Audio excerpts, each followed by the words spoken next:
الرحيم. الحمد لله رب العالمين. الحمد لله نحمده ونستعينه ونستغفره ونعوذ بالله من شرور أنفسنا ومن سيئات أعمالنا. من يهده الله فهو المهتدي ومن يضلل فلن تجد له وليا مرشدا. وأشهد أن لا إله إلا الله وحده لا شريك له وأشهد أن محمدًا عبده ورسوله جاء بالحق بشيرًا ونذيرًا بين يدي الساعة. من يطع الله ورسوله فقد رشد ومن يعص الله ورسوله فقد غوى ولا يضر إلا نفسه ولا يضر الله شيئا. يا أيها الناس اتقوا ربكم الذي خلقكم من نفس واحدة وخلق منها زوجها وبث منهما رجالا كثيرا ونساء واتقوا الله الذي تساءلون به والأرحام إن الله كان عليكم رقيبا. يا أيها الذين آمنوا اتقوا الله حق تقاته ولا تموتن إلا وأنتم مسلمون. يا أيها الذين آمنوا اتقوا الله وقولوا قولا سديدا يصلح لكم أعمالكم ويغفر لكم ذنوبكم ومن يطع الله ورسوله فقد فاز فوزا عظيما. أما بعد فإن أصدق الحديث كلام الله وخير الهدي هدي محمد صلى الله عليه وسلم وشر الأمور محدثاتها وكل محدثة بدعة وكل بدعة ضلالة وكل ضلالة في النار. ربنا لا تزغ قلوبنا بعد إذ هديتنا وهب لنا من لدنك رحمة إنك أنت الوهاب. اللهم أرنا الحق حقا وارزقنا اتباعه وأرنا الباطل باطلا وجنبنا اتباعه.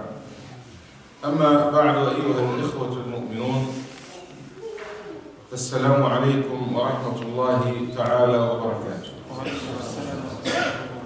Alors nous sommes réunis dans ce cercle de sciences et on a toujours besoin de rappeler l'importance de la science et de la demande de la science.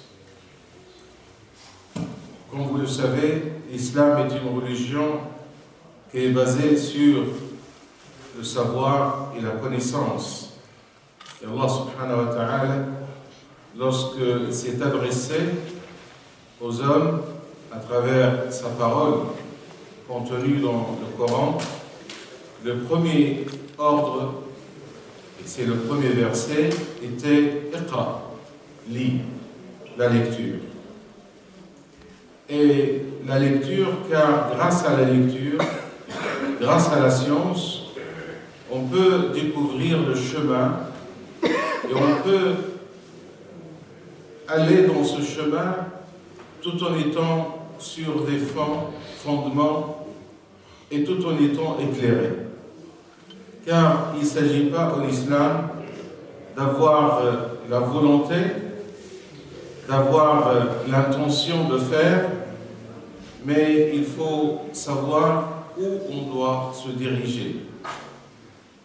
Car parfois, avec la sincérité, avec la bonne foi, avec la bonne intention, si on manque de savoir, on peut s'éloigner de la bonne voie. Et c'est pour cette raison que l'imam al-Bukhari, rahimahullah, c'est lui qui a écrit le grand livre de Sahih, il a consacré, d'ailleurs comme tous ceux qui ont rassemblé les hadiths, collectionné les hadiths du prophète sallallahu alayhi wa sallam, ils ont généralement consacré tout un chapitre, un grand chapitre, réservé à la science.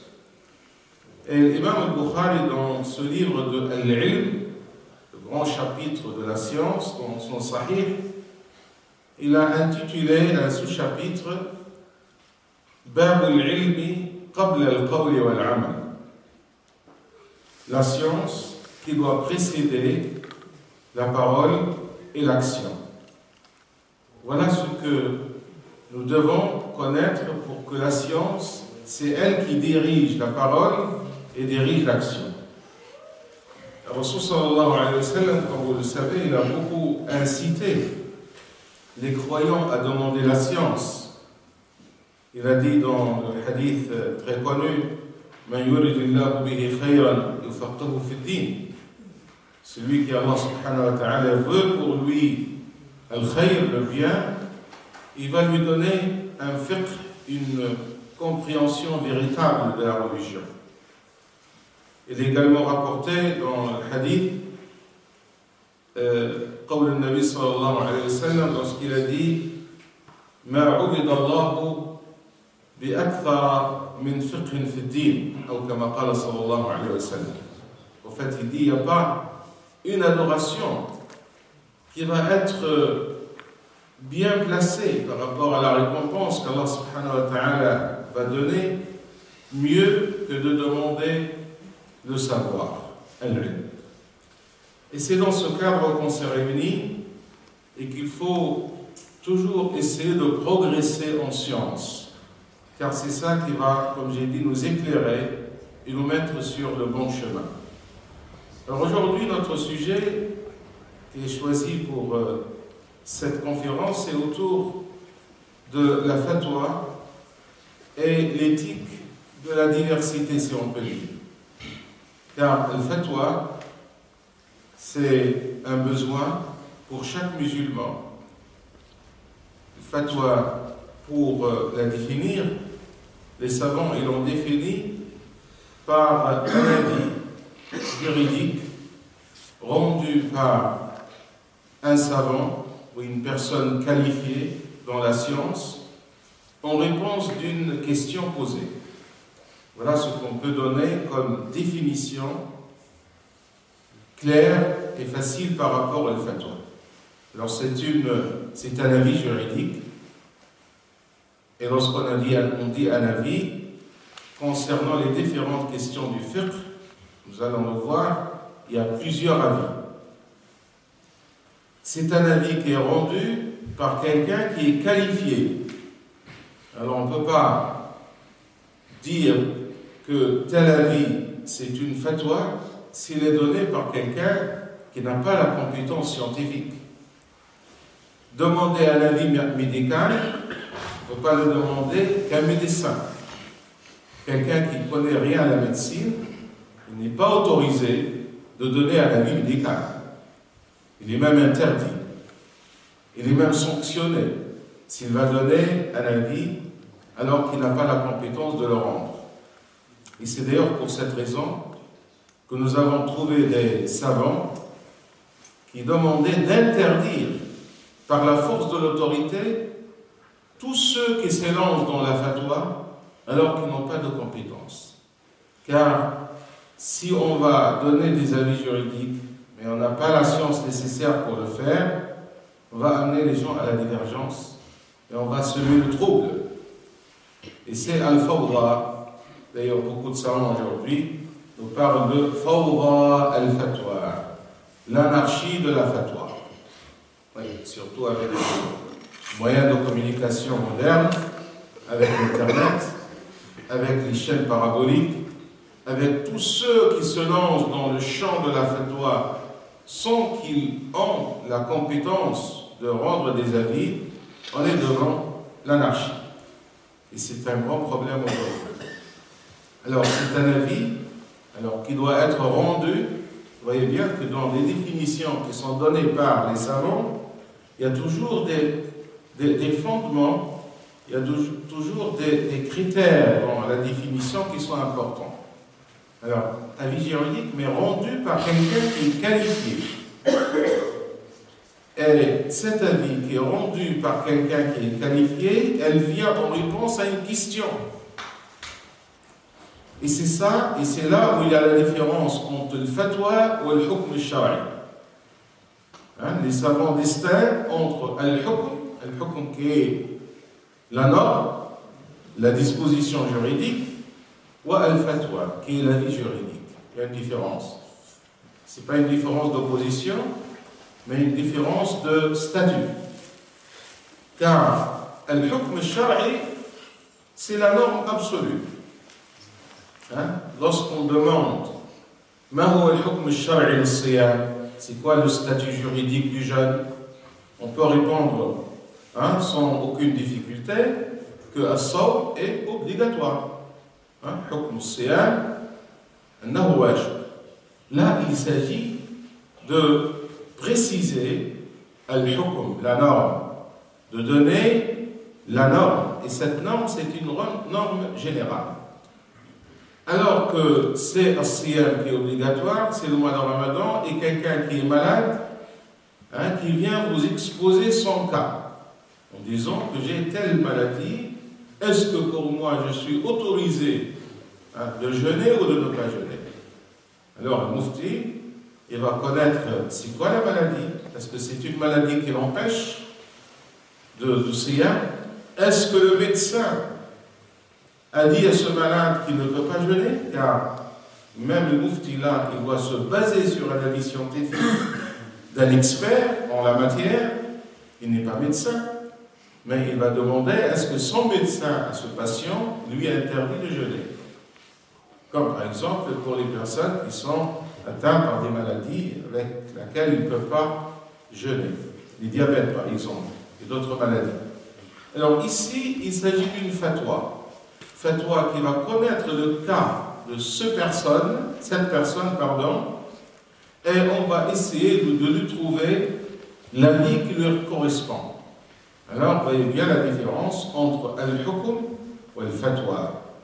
Et c'est pour cette raison que les savants ont dit, Ibn al-Qayyim, rahimahullah, il a un livre très important qui s'intitule I'lam al-Muwaqqi'in an Rabbil Alamin. Et le titre même de ce livre, c'est toute une méthodologie. L'information des signataires, de ceux qui signent au nom de Dieu. C'est pour mettre les savants en garde de leur responsabilité. En leur disant, lorsque vous allez annoncer à la vie une norme, c'est en quelque sorte au nom de la religion que vous le dites. Parce que vous dites aux gens, ça c'est obligatoire. Mais qui les a obligés? C'est qui a prescrit l'obligation? C'est Dieu. Mais c'est le savant, d'après ce qu'il a compris, il va dire que là, il s'agit d'une obligation en islam. Et là, c'est un haram, illicite, un interdit. Peut-être le Qayyim, il dit, faites attention, vous êtes les signataires. Et dans son livre-là, il a consacré une bonne partie par rapport au fatwa. Et il dit, et là, il ne fait que confirmer ce que tous les savants ont dit, « Anna al-fatwa tataghayyar zamanan wa makanan wa shakhsan wa halan » La fatwa, elle peut changer d'une personne à une autre, d'une situation à une autre, d'une circonstance à une autre, d'une époque à une autre, et d'un contexte à l'autre. Et c'est ça la différence entre la norme et le fatwa. Le fatwa, on peut dire, en quelque sorte, c'est une adaptation de la norme par rapport à un cas bien défini. Dans la définition, comme j'ai dit, c'est un avis juridique rendu par une personne qualifiée en réponse d'une question posée. Et cet avis qui doit être adapté dans la réalité d'aujourd'hui, pour se rapprocher de la réalité. Aujourd'hui, on parle de fatwa de ceux qui rendent des avis juridiques, mais si on essaie de bien voir quelles sont les questions qui sont posées, à laquelle ceux qui ont la science apportent des réponses. On peut distinguer trois catégories, si on peut dire, de fatwa. La première, c'est une fatwa instructive, fatwa ta'limi. C'est-à-dire, c'est quelqu'un qui ne connaît pas quelque chose dans la religion, qui va demander à l'imam, à quelqu'un qui a la science plus que lui, et l'imam ou cette personne qualifiée, il va l'instruire. Il ne s'agit pas d'adapter une norme, mais de l'informer de ce qui est déjà connu et établi. Et là, il y a une bonne partie des questions qui concernent des fatwas plutôt instructives. vu que, malheureusement, la connaissance de la religion n'est pas suffisamment répandue entre les gens, et les gens ont une ignorance par rapport à beaucoup de questions de religion. Ils ont besoin alors de poser leurs questions. Il y a une deuxième catégorie de fatwa, ce qu'on peut appeler une fatwa adaptative. Adaptative dans le sens que le mufti, après avoir compris la question, le cas qui est posé, il va essayer de regarder dans l'ensemble des avis juridiques des jurisconsultes pour sélectionner l'avis qui s'adapte au mieux avec le cas qui est posé. Et là, il s'agit d'un ijtihad, c'est un effort d'ijtihad, parce que le fait de choisir tel avis et non pas l'autre, c'est un ijtihad. C'est ce qu'on appelle la sélection des avis qui sont déjà des avis prononcés par des savants. Car comme vous le savez, dans le fiqh, nous avons différentes écoles.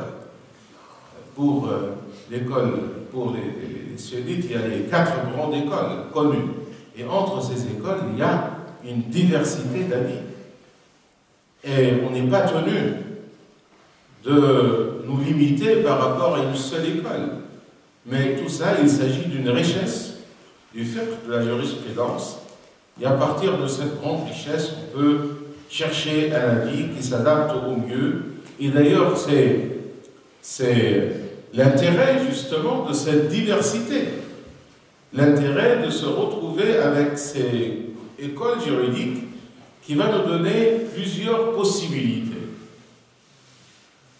Et troisième catégorie de la fatwa, c'est une fatwa ici plutôt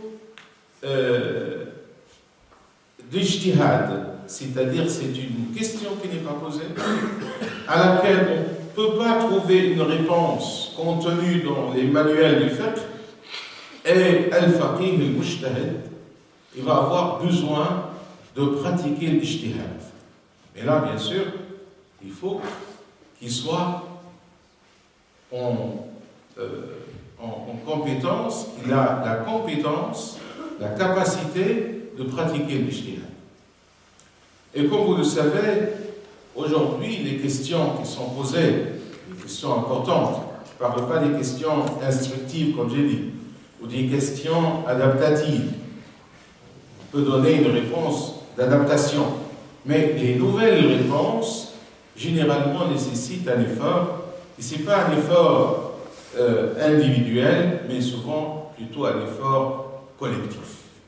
D'où d'ailleurs l'importance aujourd'hui des conseils de fatwa.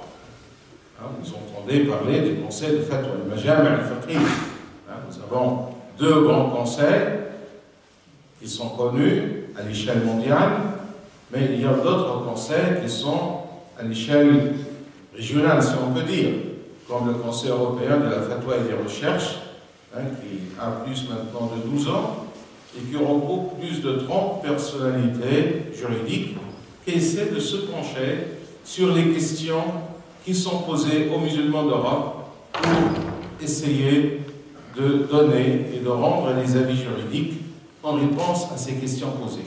C'est-à-dire, c'est la réflexion collective. Car, et surtout concernant les grandes questions importantes, ça mérite une réflexion collective. Pourquoi? Parce qu'elle a un impact sur l'ensemble de la communauté. Je vais vous donner un exemple. À l'origine de ce conseil, il y avait une grande question qui est posée il y a maintenant une quinzaine d'années. Plus même, peut-être une vingtaine d'années, c'était à l'origine des premières réunions. C'était par rapport à la légalité pour le musulman de s'installer dans un pays non musulman.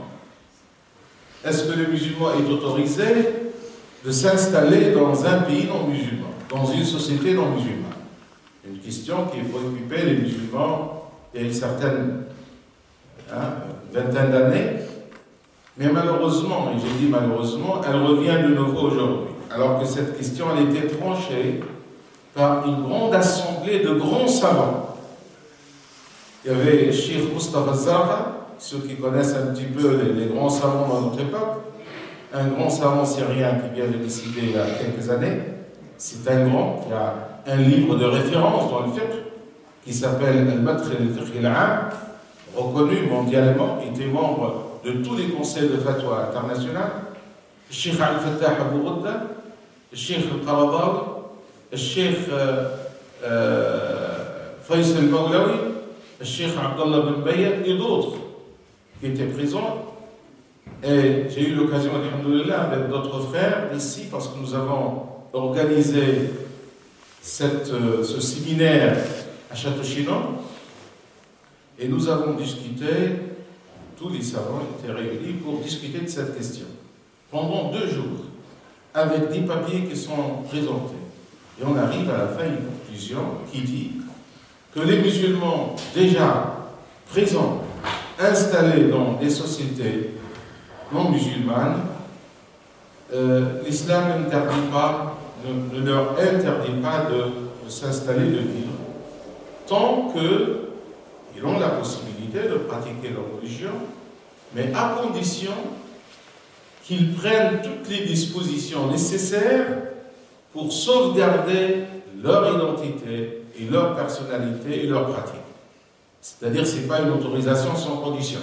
Il y a la condition, ils doivent mettre les moyens, ils doivent fournir l'effort, ils doivent prendre toutes les dispositions. C'est à eux, c'est leur responsabilité de faire les mosquées, les écoles, de protéger leurs enfants, leur éducation, parce que pas autorisé sans que les musulmans vont leur dire restez, et après comment vos générations vont devenir, Allahu A'lam, non, c'est à vous de prendre vos responsabilités.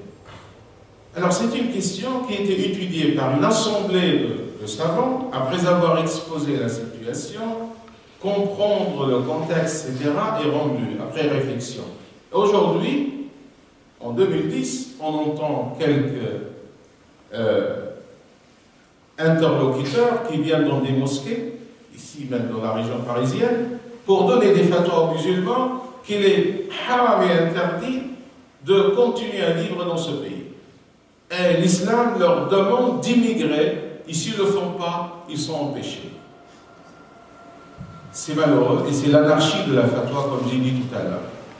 Car ces questions importantes et dangereuses, quelqu'un qui mesure la responsabilité, il ne doit pas se prononcer à un avis individuel.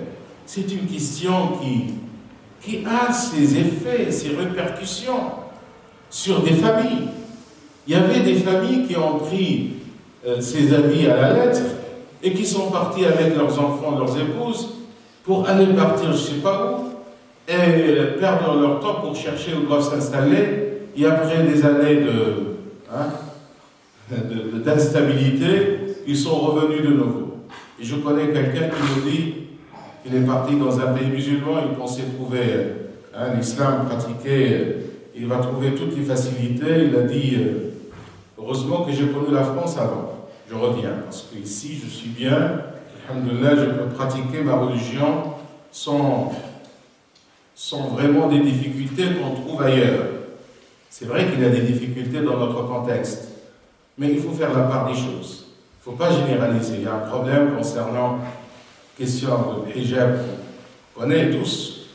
Mais en dehors de cette question, notre pratique et ce qu'on veut faire pour apprendre notre religion et la pratiquer, alhamdoulilah, les musulmans jouissent quand même d'une liberté importante. Alors c'est juste pour vous donner cet exemple et pour vous dire, lorsqu'il s'agit de questions importantes, il ne faut pas se lancer dans les avis, même si on a la science.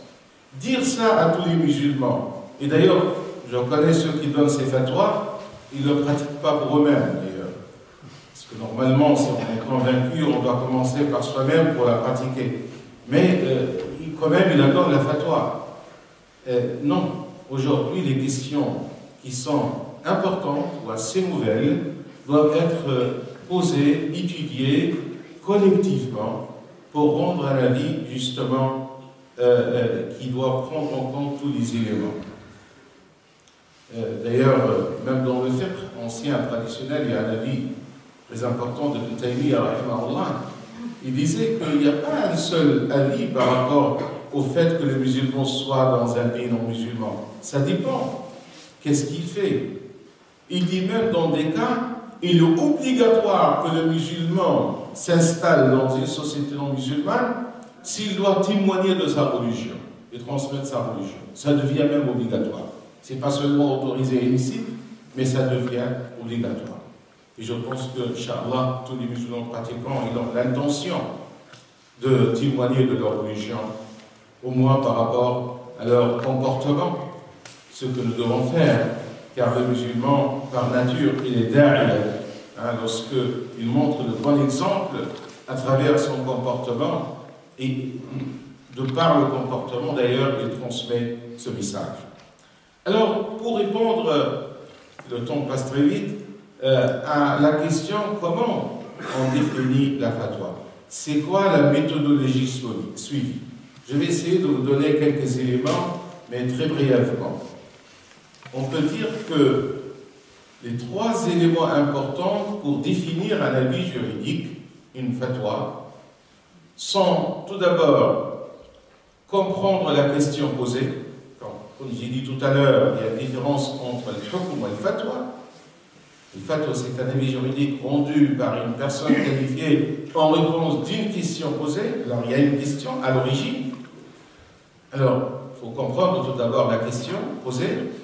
Et deuxième fondement, il faut revenir aux sources, car on veut donner un avis, mais cet avis, elle doit être fondée sur les sources, à savoir le Coran, le Sunna, le Coran et la Sunna, et les méthodes de déduction et d'interprétation établies par les règles de usul al-fiqh, cette grande science établie par les savants musulmans qui représentent les outils de l'ijtihad, les outils qui vont nous permettre de travailler sur les textes du Coran et du hadith du prophète.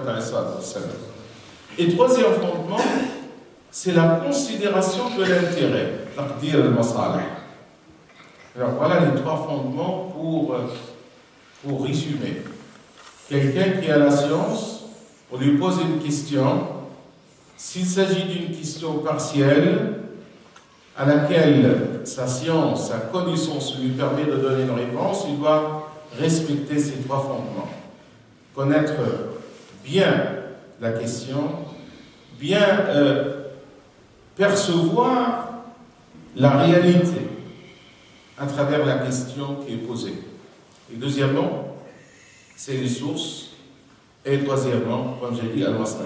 Alors, le premier fondement, connaître la réalité, le contexte. Bien comprendre la question. Car le fatwa, c'est le fait de donner un avis par rapport, comme j'ai dit, à une question bien précise. Et là, la situation, comme j'ai dit au départ, comme l'a dit Ibn al-Qayyim, elle peut changer. D'ailleurs, pour la seule personne, ça peut changer d'un cas à l'autre. Et les savants, ils ont établi ça d'ailleurs, à partir même de la méthodologie suivie par le prophète alayhi salatu wassalam. Vous savez, dans le Sunna, on vient poser parfois au prophète alayhi salatu wassalam la même question, à laquelle il va donner des réponses différentes pour différentes personnes. Lorsqu'on dit des réponses différentes, elles ne sont pas contradictoires, mais elles sont différentes. Car le prophète alayhi salatu wassalam, d'ailleurs les savants ils nous disent, lorsqu'on parle de l'iftar, al-mufti, le premier des muftines, c'est le prophète lui-même.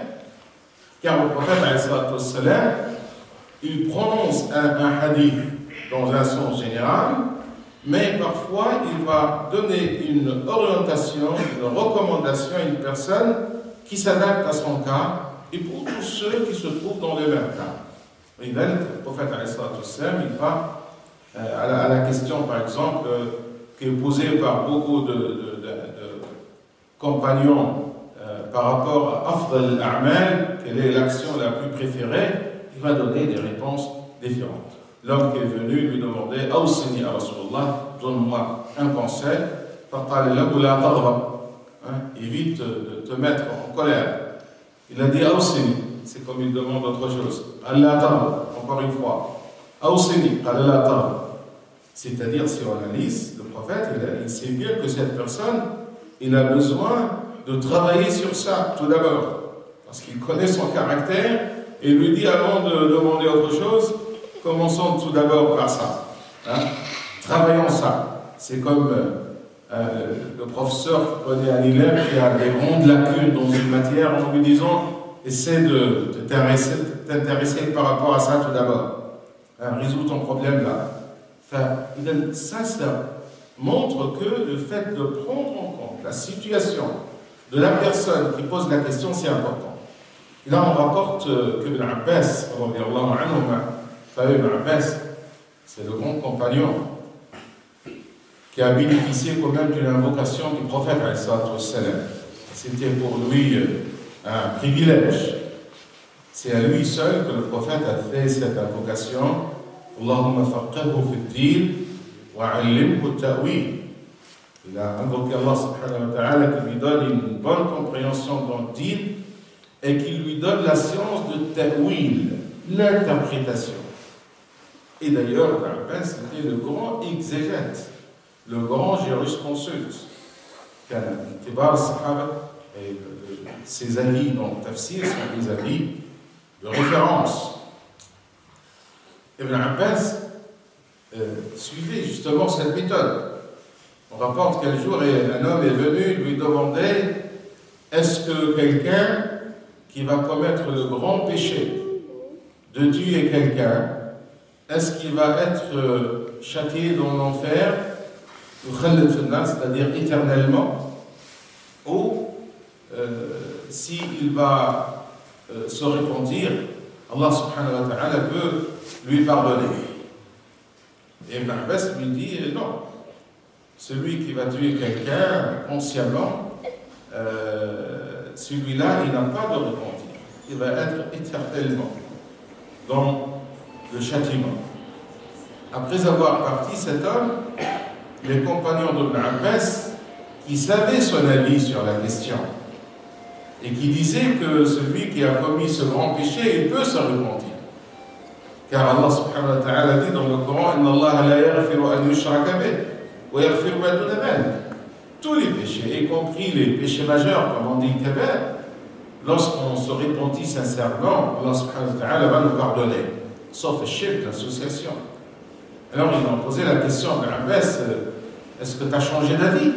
Parce que la réponse qu'on t'a donnée à l'homme, ce n'était pas la réponse qu'on connaît de toi. Il a dit non.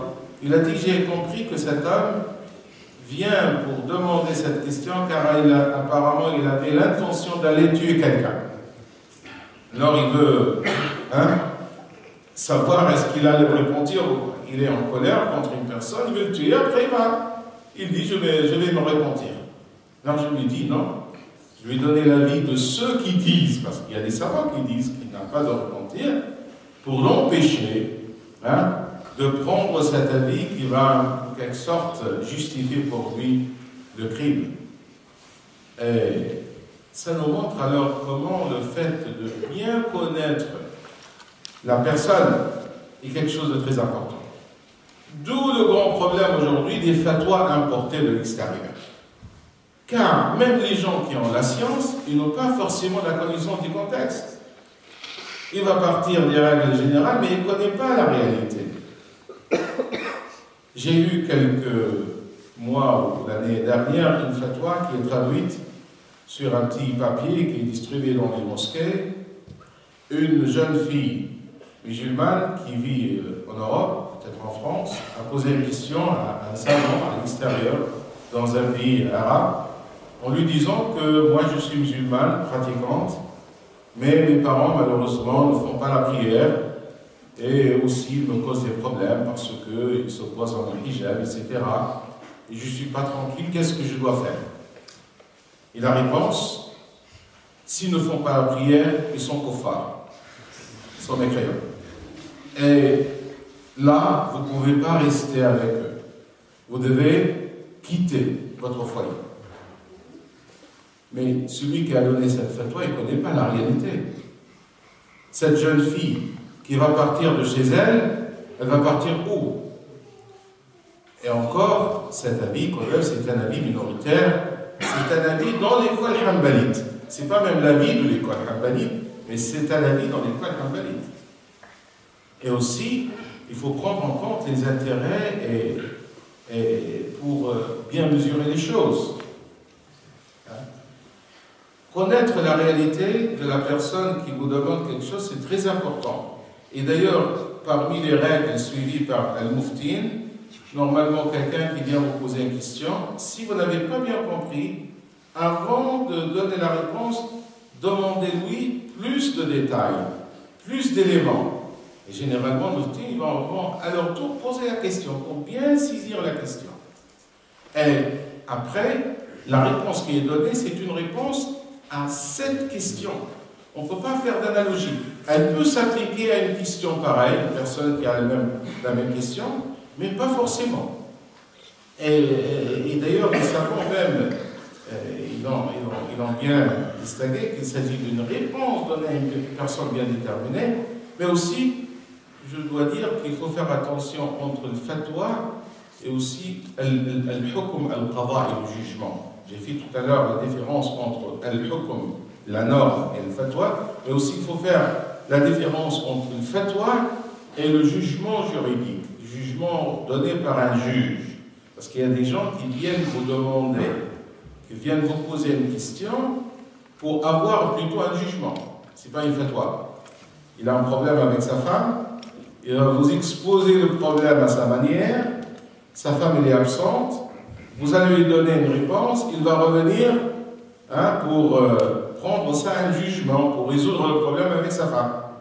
Ou il a un problème avec un associé, ils travaillent ensemble, il va vous raconter, d'après sa version des choses, il va prendre une réponse et lui, il va revenir à son frère, à son ami, pour trancher l'affaire, car le mufti lui a donné une réponse. Il faut faire attention, le mufti doit être suffisamment vigilant et intelligent pour lui dire, attention, ce n'est pas un jugement. Car le jugement demande à ce que les deux parties soient présentes. Parce que le juge ne peut pas rendre un jugement en écoutant une seule partie. Il faut que les deux soient présents. C'est votre version, mais il faut qu'il écoute l'autre version. Alors, le mufti n'est pas un qadi. Il faut faire la différence entre un mufti et un juge. Et d'ailleurs, il y a une différence de statut également, car al-fatwa, c'est un avis qui est rendu, mais elle n'a aucune autorité sur la personne. Une personne vient vous demander un avis, vous allez lui donner l'avis. S'il n'est pas content de le suivre, il va peut-être chercher ailleurs. C'est un avis qu'il va chercher. Ici, à lui, sa responsabilité devant Dieu. Il y a une différence entre la responsabilité, diyanatan wa qada'an, comme on dit, les savants ils ont fait la différence. Vous êtes responsable devant Dieu lorsque vous êtes confronté à une question religieuse, de chercher la réponse et de suivre en fin de compte une réponse religieuse, mais vous n'êtes pas tenu de vous soumettre par rapport à cet avis, comme un jugement rendu par un juge. Car un juge, lorsqu'on va rendre un jugement, son jugement, il s'impose, parce que le juge, il est là pour trancher les différends entre les gens. Alors c'est le premier fondement, bien comprendre la situation. Et là, je rapporte un commentaire, combien il est très intéressant de l'imam al-Qurtubi, rahimahullah, le grand exégète, le grand mufassir, andalou, Qurtubi, qui a vécu à Cordoue, qui a un grand tafsir. Et l'imam al-Qurtubi, en commentant le verset « Fas'alu ahla dhikri in kuntum la ta'lamun ». D'ailleurs, c'est un verset qui fonde la fatwa aussi. Fas'alu, demandez aux gens du rappel, c'est-à-dire aux gens des sciences, si vous ne saviez pas, si vous êtes devant une question, vous n'avez pas la réponse, il faut demander aux gens du rappel qui vont vous rappeler, vous donner la réponse. Alors, le Qurtubi, il pose une question très importante. Il dit, il est de la responsabilité des gens du rappel, des savants qui ont la science, lorsqu'on leur pose la question, de donner une réponse. Car le prophète, il a dit, on ne peut pas s'abstenir de préciser, d'enseigner les autres lorsqu'on vous demande. Mais il a dit, il y a une responsabilité de celui qui pose la question. Il y a deux responsabilités. Pourquoi une responsabilité? Parce que la personne qui doit poser la question, s'il va se diriger vers quelqu'un qui n'a pas la science, et il va dire après, voilà, j'ai posé la question à une personne, elle m'a donné une réponse, je vais la critiquer. Non. tu as la responsabilité de choisir vers qui tu dois te diriger. C'est important, et tu es responsable. Alors, qu'est-ce qu'il a dit, le Qurtubi? Il a dit wajib al-mukallaf, l'obligation, le devoir de mukallaf, le responsable, le croyant, c'est de chercher. Il a donné 3 critères en une seule phrase, mais il a tout résumé. واجب قال أن يسأل عن أعلم أهل زمانه في بلده. أعلم أهل زمانه في بلده. Il doit revenir demander la réponse à sa question à celui qui a le plus de science de son époque dans son pays. Vous voyez bien les 3 critères. Le plus de science de son époque dans son pays. Qui a le plus de science, c'est normal, qui a plus de compétences. De son époque, car il y a des questions qu'on ne peut pas trouver pour ces questions une réponse dans les livres anciens. Ce sont des nouvelles questions, où la question, elle est la même, mais elle est entourée d'un certain nombre d'éléments qui font qu'il faut revoir un petit peu la réponse. Wafi Balade, c'est-à-dire dans son pays, c'est-à-dire quelqu'un qui connaît le contexte, qui va lui donner la réponse adéquate. Voilà le premier élément qui est très important. Deuxième élément, bien sûr, c'est les sources. Parce que si on a parlé des normes, on va parler des sources tout d'abord. Mais ici, on parle de fatwa. Et le fatwa, on doit comprendre le cas bien précis pour revenir aux sources et chercher l'avis. Alors, par rapport aux sources, ça mérite peut-être toute une conférence, mais je vais dire, tout d'abord, nous avons le Coran, bien sûr, c'est la première des sources. Après, nous avons la sunna du prophète, alayhi salatu wassalam. Nous avons également la langue arabe qui est très importante pour ceux qui doivent revenir pour comprendre les textes, car les textes sont en langue arabe, et la langue arabe, comme toute langue, elle a ses règles, et pour bien comprendre la signification du texte. Et quatrièmement, on doit connaître bien sûr des règles de déduction, d'interprétation, qui sont contenues, comme j'ai dit tout à l'heure, dans Ilm Usul al-Fiqh, la science de Usul al-Fiqh et les fondements de la jurisprudence. Voilà, si vous voulez, les 4 points essentiels par rapport à ça. Et il y a un 5e, c'est par rapport à ce que les savants appellent Mujibat Taghayyur al-Fatwa. Quels sont les éléments qui interviennent et qui vont amener à changer la vie juridique? Parce qu'il faut connaître aussi ces éléments. Voilà, si vous voulez, par rapport à ces choses-là. Je dois dire juste un seul mot, que par rapport à ces sources, on ne va pas dire que du moment où les sources sont définies, nous avons le Coran, le Sunna, normalement, il n'y a pas lieu de diversité d'avis. Non, effectivement, parce qu'Allah subhanahu wa ta'ala a fait, et là c'est une rahma, c'est une miséricorde, qu'on peut avoir plusieurs possibilités de compréhension des textes. Vous savez, dans le Coran, par exemple, les jurisconsultes, les fuqaha, arrivent parfois à des avis de jurisprudence différents par rapport à ikhtilaf al-qira'at, la différence des qira'at. Vous savez, le Coran, il y a les 7 qira'at mutawatira, il y a d'autres aussi. Et parfois, les différences entre une qira'a et une qira'a, ça nous donne 2 avis, 2 lectures différentes, 2 avis différents. L'exemple le bien connu, celui de Ayat al-Ma'ida, qui parle de l'oudou par rapport au masah.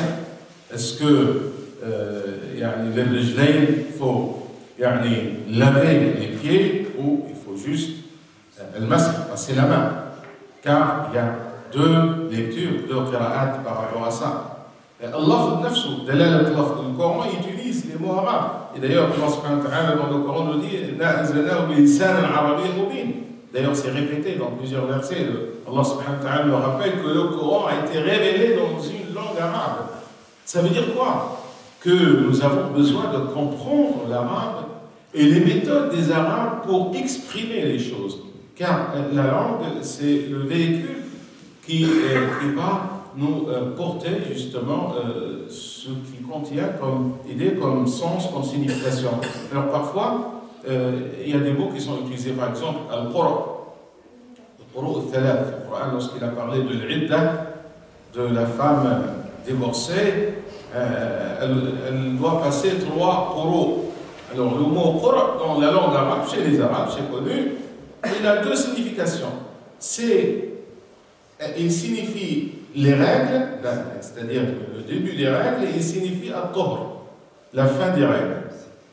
Et là, il s'agit de 2 avis juridiques différents en se basant sur les 2 interprétations possibles d'un mot dans la langue arabe utilisé par le Coran. 2 avis qui sont connus dans le fiqh et qui se basent. Alors, le fait que le texte soit là ne veut pas dire qu'il n'y a pas de diversité, parce qu'il y a des gens aujourd'hui, malheureusement, qui prennent les choses avec beaucoup de simplicité car ils ne connaissent pas les règles. Ils vous disent, il y a un verset, vous n'avez pas le droit de vous opposer à un verset. La question, ce n'est pas le verset, ou le hadith du professeur Hassan qui est sahih, mais comment tu l'as compris, si tu as la possibilité de le comprendre, ou comment ce savant il a compris. Est-ce que cette compréhension, c'est la seule possible, ou il s'agit d'un texte dans les dalal, car les savants, tous, sans exception, sont d'accord que les textes du Coran et du Hadith sont de 2 catégories. Il y a les textes qat'i al-dalal ou dhann al-dalal, par rapport au sens, aux significations, un texte qui a un contenu explicite, qui est univoque. Lorsque Allah subhanahu wa ta'ala nous dit Kutiba alaykum as-siyam, tous les savants ont compris, Kutiba, ça veut dire vous a prescrit comme obligation siyam. Il n'y a pas de divergence là-dessus. Mais il y a d'autres textes qui sont dhann al-dalal, c'est-à-dire le texte lui-même, il est équivoque. Il y a une certaine ambiguïté par rapport au sens, et c'est ça qui va permettre justement l'interprétation. Et là, on le trouve également, bien sûr, dans Sunnah. Et nous avons des exemples, mais le temps ne nous permet pas, bien sûr, de détailler sur ces questions-là. Sunnah, par exemple, également, les savants ont l'imam Shatibi, c'est le grand savant qui a écrit le Muwafaqat, le grand livre de référence dans tout ce qui est fondement de jurisprudence et surtout la notion de masalih, les intérêts. L'imam Shatibi, il a parlé de les différents aspects de tasarrufat al-Nabi sallallahu alayhi wa sallam. C'est-à-dire, le prophète alayhi sallam, il va agir, mais il ne va pas toujours agir dans le même, si vous voulez, esprit ou dans le même statut, son action. Parfois, il va agir en tant que législateur. C'est d'ailleurs l'essentiel de ce qu'il dit, de ce qu'il fait. Mais il peut agir en tant que mufti qui va donner un avis bien défini, en tant que dirigeant militaire qui va rendre un avis. Vous savez, l'exemple de Sahabi dans Ghazwat Badr, lorsqu'il a posé la question au prophète sallam, lorsqu'ils sont arrêtés dans un lieu bien déterminé, en lui disant au prophète, est-ce que vous êtes arrêté ici parce que c'est le wahy, c'est Allah qui vous a révélé, vous a ordonné de vous arrêter ici, ou al-ra'i wal-harb al-makida, ou plutôt c'est une tactique, c'est un avis. Le prophète, non, c'est un avis, c'est une tactique. Alors il a dit, j'ai un autre avis, je peux vous proposer. Et d'ailleurs, le prophète, il a suivi. Alors, le prophète, il peut également agir en tant que juge dans des questions bien déterminées. Et il faut distinguer les choses. Car il y a une différence entre le fait d'agir en législateur et d'agir en tant que mufti ou qadi, etc. On doit prendre les choses dans la mesure propre à ça. La langue, bien sûr, il y a bien sûr, par exemple, le mushtarak. Parfois, vous avez un mot, comme j'ai dit, al-qura, qui a plusieurs sens, mais vous avez également, dans la langue arabe, al-amr, par exemple, siyar al-amr, l'ordre. Ça, c'est une question que les linguistes ont travaillé, mais aussi, nous trouvons dans Usul al-Fiqh une bonne partie consacrée aux règles de langue arabe. Parfois, vous trouvez un amr, un ordre, mais est-ce que cet ordre signifie l'obligation? Ou est-ce qu'il signifie la recommandation? Est-ce qu'il signifie tout simplement que cette chose est licite, et là il faut interpréter selon des règles d'interprétation. Kulu washrabu, manger et boire, c'est un ordre, mais qui signifie que manger et boire est licite. C'est pas obligatoire. Hein? Dieu n'a pas besoin de rendre ça obligatoire car l'homme il va manger et il va boire. Il faut nous rappeler que vous pouvez manger et boire, on parle pendant le mois de Ramadan, on teste les périodes où on peut manger et boire. Mais il y a d'autres ordres, aqimus salat, bien sûr, ça veut dire que c'est une obligation. Il y a des ordres qui sont tout simplement recommandés, qui ne sont pas obligatoires. Et ça, c'est en rapport avec la langue. Mais il y a des règles, c'est-à-dire on va le dire comme ça, on n'a pas le temps pour détailler sur tout ça, mais pour vous dire qu'il n'est pas si simple que ça de revenir à lire le hadith comme ils le font beaucoup et de dire voilà le prophète il a dit il faut faire ça. Mais il a dit dans quel sens? Est-ce que c'est une recommandation? Est-ce que c'est une obligation? Et là il faut, et pour cette raison, les livres de hadith ne sont pas laissés sans commentaire. Et le Bukhari il a fait son livre de hadith qu'on peut avoir dans un seul tome, parce qu'il y a 5000 et quelques hadiths, sont des hadiths répétés. Mais Ibn Hajar al-Asqalani, lorsqu'il a voulu commenter le Bukhari, il avait plus de 20 tomes. Hein? Parce qu'il a trouvé le besoin d'interpréter et de commenter. Alors voilà l'essentiel.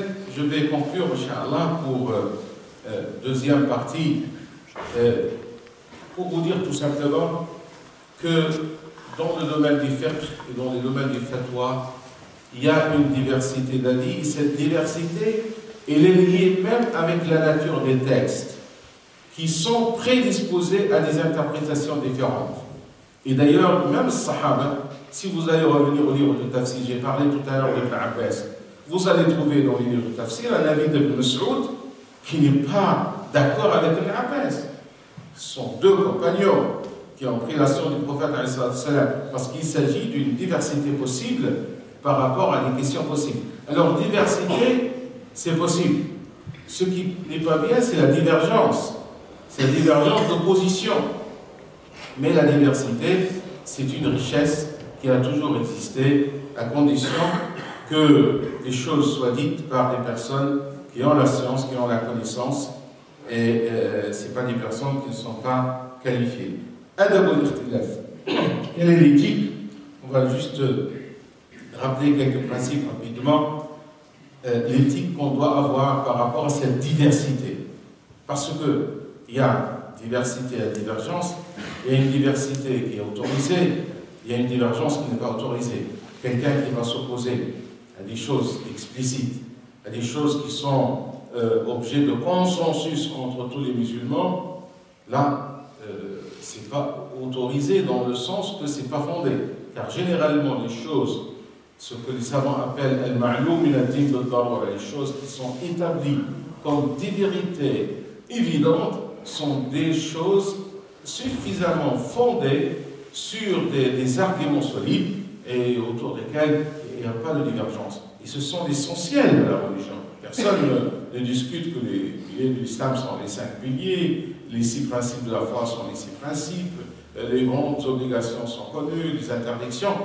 Voilà l'essentiel de la religion. Et autour de ces fondements essentiels, nous trouvons des questions qui sont objets de diversité d'avis. Alors, tout d'abord, il faut faire la différence. Lorsqu'on est devant une diversité autorisée,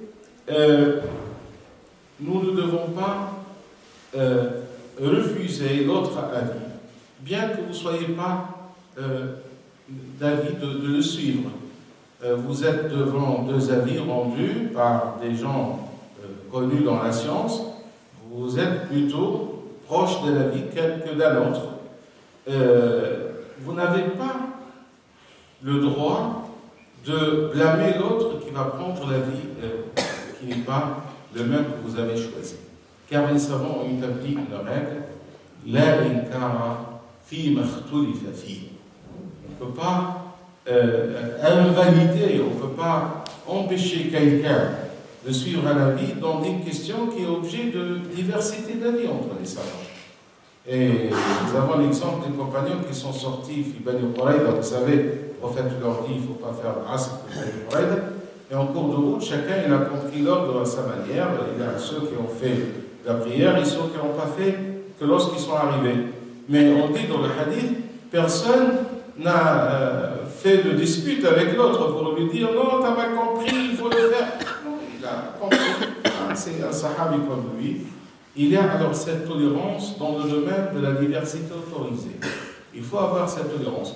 Et il faut s'éloigner de l'esprit très étroit qui crée les disputes, les problèmes dans les mosquées pour des questions que des gens concernent une bid'a, alors qu'il s'agit d'un avis qui est dit par des savants.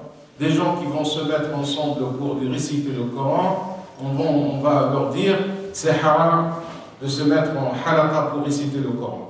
Non, il y a des gens qui ont rendu cet avis, mais il y a d'autres qui sont très nombreux qui disent que c'est autorisé, même c'est fondé. Il y a celui qui va lever la main dans le doua, on va lui dire non, c'est une bid'a, il ne faut pas le faire. Alors que c'est basé sur les hadiths que l'imam Nawawi, rahimahullah, il a fait un livre où il a rassemblé 100 hadiths qui montrent que Raf' al-Yadayn fi al-du'a est une sunnah. Il a dit même que ça peut être considéré comme un hadith mutawatir, le fait qu'il y a 100 hadiths. Il a même consacré un livre. Vous trouvez des gens aujourd'hui qui interdisent, les gens dans les mosquées, de faire ça parce que... Alors, si vous êtes d'avis de ne pas faire ça, la moindre des choses, c'est de ne pas obliger les autres de suivre du moment qu'il s'agit d'une diversité tout à fait autorisée. Il faut également ne pas parler si on n'a pas la science et il faut aussi choisir toujours la bonne manière, même si on veut attirer l'attention d'une personne par rapport à une chose qu'il ne connaît pas ou qu'il suit un avis qui paraît n'est pas fondé, mais il faut toujours faire ça de la bonne manière. Il ne s'agit pas d'obliger ou de le taxer de mubtadi' ou de jahl, d'ignorant. On le voit, mais il faut, le Rasul sallallahu alayhi wa sallam, l'homme qui a fait ses besoins dans la mosquée, vous savez l'histoire, c'est un jahl, c'est un ignorant, mais sahaba qui voulait se jeter sur lui, puis il a dit non, il faut qu'on essaie de lui expliquer les choses. Il ne suffit pas de le repousser d'une manière agressive. Alors voilà quelques éléments par rapport à cette grande question de fatwa et de l'éthique de la divergence. Et je dois dire pour conclure que l'islam, ce n'est pas seulement al-fiqh. On a tendance aujourd'hui d'exagérer beaucoup sur les questions du fiqh, alors que le fiqh n'est qu'une partie. Et malheureusement, il y a des gens qui sont très soucieux par rapport au halal, au haram, etc. et ces questions-là, alors que par rapport à des choses qui sont connues, évidentes, par exemple dans le domaine de l'akhlaq et du comportement, ils ont des manquements très graves. Et là, c'est pas normal. Quelqu'un qui est soucieux de suivre l'islam, il doit être soucieux sur tous les plans, et notamment sur le plan, on a rendu l'islam comme un code très compliqué aujourd'hui. Et de cette manière, nous avons caché la beauté de la religion. Croyez-moi que la religion, c'est un tout. On ne va pas mettre le juridique, mais c'est une partie. Le Coran, il contient 6200 et quelques versets. Les savants, ils ont compté les versets qui contiennent des dispositions juridiques. Il n'y a pas plus de 500. Pas plus de 500 versets sur les 6200. C'est-à-dire 1 sur 12. Et les 11 douzièmes, c'est quoi? C'est la spiritualité, c'est l'iman, c'est la foi, c'est l'akhlaq. Le Rasul sallallahu alayhi wa sallam, il a dit innama bu'ithtu li utammima makarim al-akhlaq. Nous avons besoin de rendre les choses à leur proportion, vraie proportion. Aujourd'hui, on est en train de rendre compte d'un islam qui est très amplifié dans une partie, alors que malheureusement il est réduit dans l'autre partie. Et notamment lorsqu'on est musulman, on vit dans une société musulmane, combien le comportement il est très important et capital. car les gens ils vont observer l'islam à travers notre comportement. Et là-dessus, nous avons un grand travail à faire et un grand effort à faire. Là, pour dire que, on parle de fatwa, bien sûr, c'est une question de faire, etc. Mais il faut prendre les choses dans leur proportion. J'ai parlé des 500 versets qui contiennent des dispositions juridiques, mais savez-vous qu'il y a plus de 500 versets dans le Coran qui parlent de rahma, de la miséricorde. Vous voyez bien? Il y a plus de 500 versets qui parlent de rahma, pour dire où est rahma dans notre comportement, avec nos frères, dans notre famille, avec nos voisins, avec les autres. Nous avons besoin de bien revoir les choses pour avoir cette vision d'équilibre et pour rendre compte de la religion dans un esprit de juste milieu. Et c'est ça également le juste milieu. Le juste milieu, c'est de donner à chaque chose sa proportion qu'elle doit prendre.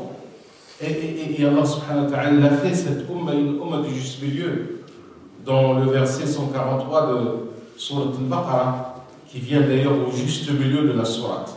Parce que Surat al-Baqarah contient 286 versets, et le verset 143, il nous dit وَكَذَلِكَ جَعَلْنَاكُمْ أُمَّةً وَسَطًا لِتَكُونُوا شُهَدَاءَ عَلَى النَّاسِ وَيَكُونَ الرَّسُولُ عَلَيْكُمْ شَهِيدًا. Vous voyez bien dans ce verset, il dit Allah subhanahu wa ta'ala a fait de vous, c'est Dieu qui a fait de vous, de nous, les musulmans, une communauté de juste milieu, afin qu'on soit des témoins vis-à-vis des autres. C'est important de lier le témoignage avec le juste milieu. Pour dire qu'Al-Ummah, elle ne peut pas témoigner véritablement de la vérité de la religion si elle va perdre sa qualité de juste milieu. Elle doit rester fidèle au juste milieu pour qu'elle puisse témoigner de la vérité de la religion. نسأل الله تعالى أن يوفقنا لما يحب ويرضى وأن يجعلنا وإياكم يستمعون القول فيتبعون أحسنه إنه سميع مجيب ولا حول ولا قوة إلا بالله العلي العظيم.